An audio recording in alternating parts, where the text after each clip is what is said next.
I just needed it for my resume, and there was no love or appreciation for what he was doing. And from that, I wanted to be on the radio still, but I was still a freshman when I heard this apathetic piece of garbage on the radio telling me that, and I still had to pass 2 classes before I was able to jump on the radio in college.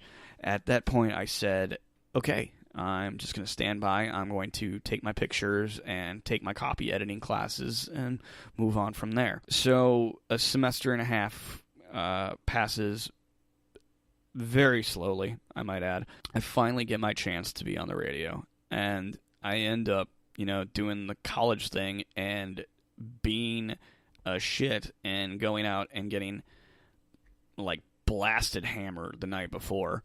And I was hanging out with buddies, and they're like, oh, you got to go do your radio show in the morning. Yeah, I had to sign up for the 8 a.m. slot on a goddamn Saturday.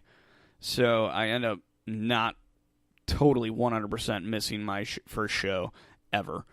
And the guy who filled in for me made me sound like the biggest fuck-up of all time. And I remember being able to pop into the 10 o'clock spot, which was his spot, because he took my slot from 8 to 10, and I took his slot 10 to 12. And I just roasted the piece of shit for 2 straight hours, listening to whatever kind of heavy metal, because we were only allowed to play heavy metal after 7 p.m.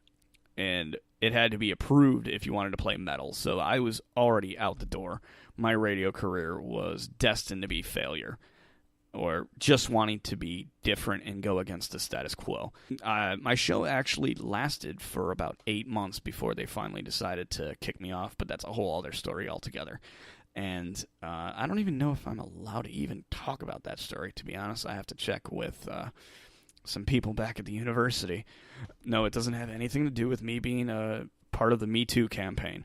From going and doing a radio show, I had that appreciation for radio. At the time, though, I didn't appreciate it enough. I lost what fire that I had because of the experience that I had on that radio station, but at least for 8 months, I was able to carry a fire, and I was one of the most popular radio hosts that they had.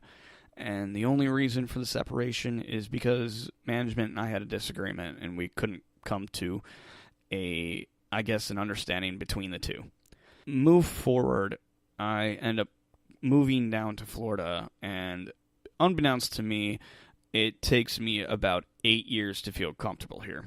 I go from a college program with the mighty Nazi Mouse, and from there I moved to Starbucks, and not really expanding on much of what I had earned with my degree and all the chaos that came post-college, and having a good job and then leaving it and all that type of stuff. So, but moving forward to about when I was 31 years old, you'll start to hear, I started talking to some buds in a bar that I was hanging out with, and we just randomly one evening decided, hey, we're going to do a podcast. Podcast Revolution was just, it was starting to make waves here in Orlando, but it was all just drunken bar banter. That's all it was. I said I was going to be the host, my buddy was going to be the co-host, our bartender was going to be the funny guy, and our other friend was going to be the producer. I mean, it was all theatrics and just bar talk, but we kept talking about it for 3 years. So the idea every week was, hey, this is what we're going to do. Hey, let's do this. Hey, let's do that. Hey, did you save any money last week? No. Did you? No. And it was just week after week, and we were all wage slaves except for one of us, and that dude wasn't going to put any money in anyways because he's smarter than the rest of us, because he knew that was the stupidest idea that he had ever heard, is that, yeah, I'll be your producer, but I'm not going to spend any money on this. I'm not going to make any money back from it. And, in hindsight, I respect him for his decision, because it was a long period of time before we really started getting serious about wanting to do something. And, the face has changed over the years, and we ended up finally, me and a buddy ended up finally deciding this is what we're going to do. And I'm just going to save some extra money this month. Everything was tight for quite a bit of time. It's still tight now. I'm not gonna lie about it. But we ended up pulling the trigger, buying a $100 mixer, a few shitty microphones, one that you're hearing me on now, still the same shitty microphone. And we started a podcast, and it was. And we did it. We finally were able to produce something and put it in the air and learn the industry and see that it took as long as it did before any success was able to come to it. And I know we're still super early in Salty Goodness, but I thought, with this story, you can kind of understand where I started and showed interest in the things that I do now. My life is consumed by family and podcasting. It's all I think about. It's all that I do. We could say that I do a lot of other things, but I really don't.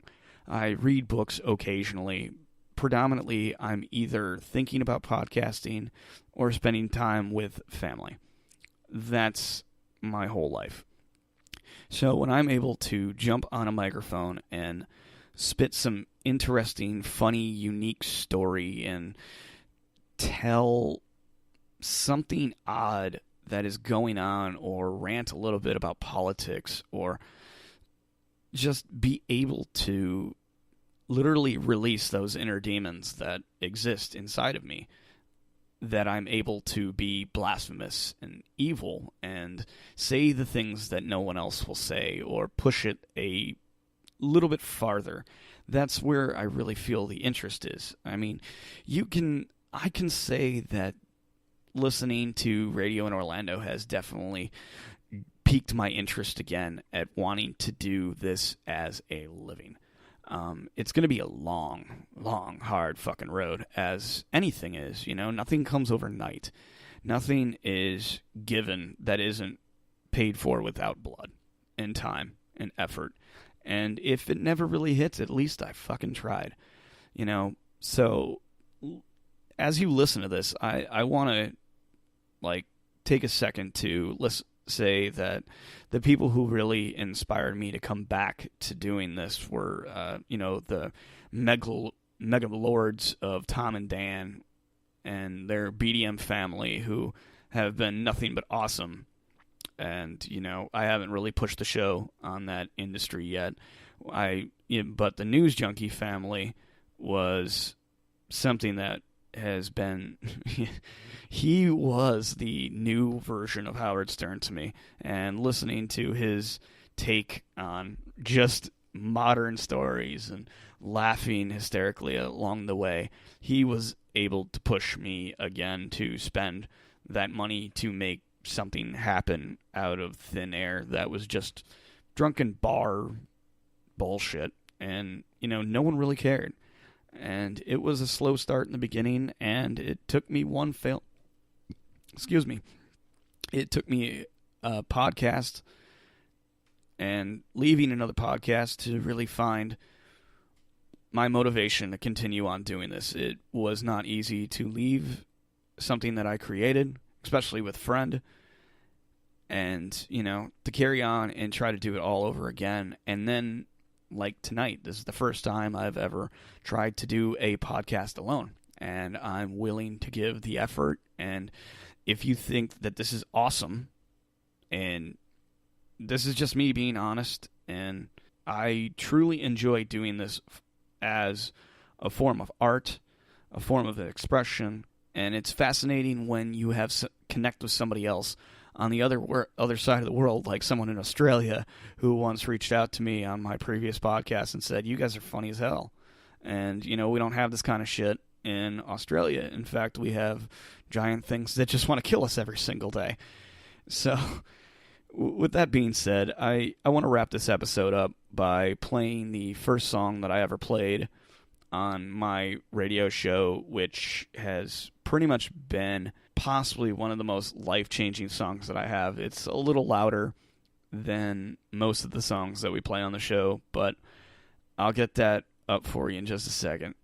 I just want to say thank you guys. If you listen to the whole bit of this episode and you like what you hear, write me an email at saltygoodness.com, at saltygoodnesspodcast.com, or hit me up on Twitter at I Saw Hell First, all lowercase with an @ symbol in the front of it, or just hit Brennan up on the Facebook page, Salty Goodness Podcast. Just look it up.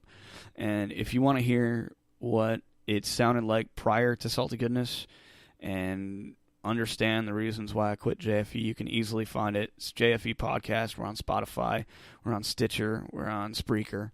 We're on all of them. So I'm getting tired. It's the end of the evening, and I appreciate you guys. Thank you for sticking around. Before I officially sign off for the evening, I wanted to play a song from you from a band that just recently got back together called Give Up the Ghost and or American Nightmare.